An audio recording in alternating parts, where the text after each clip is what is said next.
Hi everyone, I am Dr. Madhu Juneja from Mom Story, Sayadri Hospitals, working in Pune itself. आज हम बात कर लेते हैं कि प्रेगनेंसी में कौन कौन से ड्रिंक्स सेफ हैं और कितना इनटेक किस चीज़ का करेक्ट मात्रा में लेना चाहिए.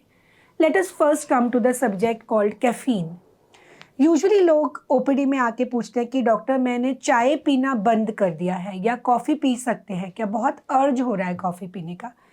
It is so said that caffeine should not be taken than more 100-200 milligrams in per day in your pregnancy.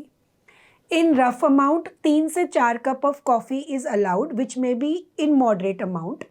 However, when we drink coffee at outside places where the caffeine intake is more, even the single cup may contain caffeine to such a very much higher amount.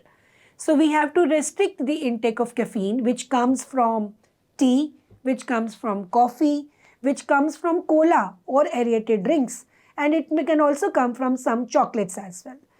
Caffeine करता है क्या problems. One, mother का heart rate और BP बढ़ा देता है. To, वो diuretic है, मतलब आप बार बार जाके वॉशरूम जा रहे हैं, इससे आपका जो बॉडी का फ्लूइड रिटेंशन है वो कम हो जाता है. हालांकि हमें पता है कि प्रेगनेंसी में हमारी सर्कुलेशन बढ़ जाती है क्योंकि मदर को अपने लिए भी पंप करना है और बेबी के भी लिए पंप करना है. तो ये डायूरेटिक होने की वजह से बॉडी से थोड़ा सा फ्लूइड लॉस ज़्यादा बढ़ जाता है. कैफीन अगर बेबी के मेटाबॉलिज्म में चला जाए तो बेबी को भी डैमेज कर सकता है. मदर के लिए कैफीन का इंटेक यूजुअली मदर को ओवर इंटेक की वजह से थोड़ा सा सिडेशन एक्सेट्रा में रख सकता है, तो कैफीन को हमें बहुत ज़्यादा रेगुलराइज करना है. सेकंड, काफ़ी कॉमन डिस्कशन कि डॉक्टर नारियल पानी रोज़ पीना चाहिए. नारियल पानी में इलेक्ट्रोलाइट्स है. हमारे बॉडी के, हमारे हार्ट के सब चैनल्स या मसल्स का पंपिंग सोडियम और पोटेशियम के चैनल से बना है. जब हम डॉक्टर के पास जाते हैं कि डॉक्टर हमारे को लेग पेन हो रहा है या लेग क्रैम्प्स आ रहे हैं या मैं तो रोज़ नारियल पानी पीती हूँ, क्या वो करेक्ट है? क्या नारियल पानी का असर ठंडा होगा? I usually tell them to take nariyal pani और coconut water in the mornings और by mid noon. Yes, you can take nariyal pani daily, 1 नारियल इन अ डे. हमारे जो मसल क्रैम्प्स हैं यानी कि लेग में क्रैम्प्स आना या हमारे जो बेबी के आसपास का एमनियोटिक फ्लूइड है, ये सारी चीज़ें हमारे को इस इनटेक के हिसाब से काफ़ी ज़्यादा बैलेंस कर देती हैं. हमारे मसल्स का पंपिंग के लिए पोटेशियम चाहिए, नारियल पानी हमें पोटेशियम दे रहा है. इसका मतलब ये नहीं कि हम रोज़ ओआरएस का घोल घुलाएं और पी लें. ओआरएस उन चीज़ों के लिए रहता है जो कि हमारे को बॉडी लॉसेस को रिकवर करने के लिए 1 लीटर पानी में मिलाया तो हमें सोडियम, पोटेशियम, क्लोराइड वगैरह दे देगा. इन अ रेगुलर मैनर हमारे को इतना इनटेक लेने की ज़रूरत नहीं पड़ती. कोई भी चीज़ जब हम बॉडी के ओरल इनटेक से लेते हैं तो वो सिस्टमैटिक गट में जाकर उतना ही एब्जॉर्ब होता है जितना बॉडी को ज़रूरी है. Third most important point is water intake.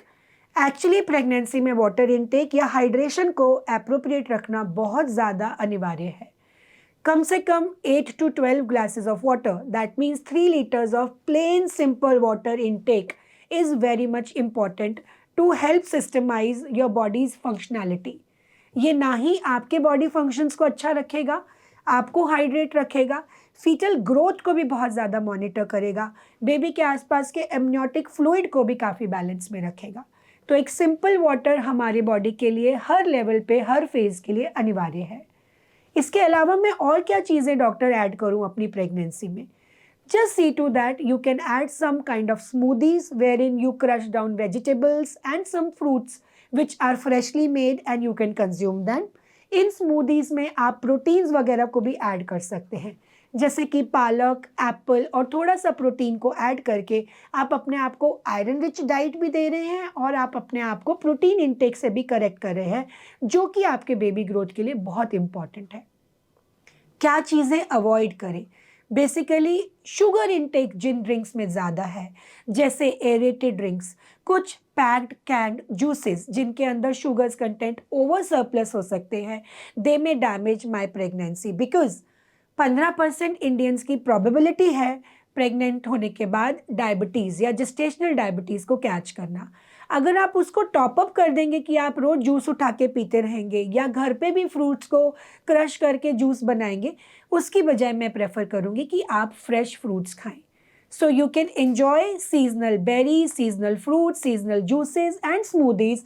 However, you will just restrict that you do not add on extra sugars to that. तो आज हमें समझ आया कि क्या चीज़ें लेनी ज़रूरी हैं और क्यों ये हमारे लिए इम्पॉर्टेंट है. For any more information or discussion, you can see me at Mom Story Hadapsar here itself in Pune. Thank you.